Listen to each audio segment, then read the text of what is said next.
আসসালামু আলাইকুম ভাই বোনেরা, কেমন আছেন সবাই? আশা করি ভালো আছেন।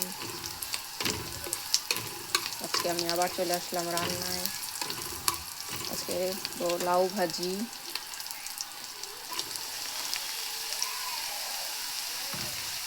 লাউটা দিয়ে দিচ্ছি। এখন সুন্দর করে নাড়াচাড়া করে এখানে দিয়ে দেব লবণ পরিমাণ মতো, হলুদের গুঁড়া। এখানে কিন্তু আমি পেঁয়াজটার মধ্যে পাঁচফোড়ন দিয়েছি, আমাকে পাঁচফোড়ন দিয়ে ভাজি করবো আজকে লাউটা। পাঁচফোড়ন দিয়ে ভাজি করলে লাউ ভাজি খেতে কিন্তু অনেক মজা হয়,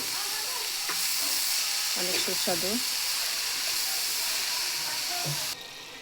লাউটা নাড়াচাড়া করে দিয়েছি, দেখুন অনেকটা পানি বের হয়েছে। এটা কিন্তু বের হবে, লাউটা আগে ধুয়ে নিতে হবে, তারপরে এটাকে কেটে নিতে হবে। এর সাথে কিন্তু আমি আলু মিক্স দিয়েছি কিছুটা। ভাজিটা আমার হয়ে গেছে, এখানে একটু দিয়ে দিলাম ধনেপাতা কুচি। এখন এটাকে নামিয়ে নেব।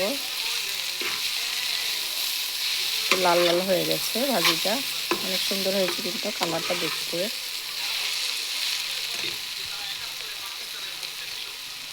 কেমন হয়েছে জানাবেন, লাইক করতে বলবেন না। আল্লাহ হাফেজ।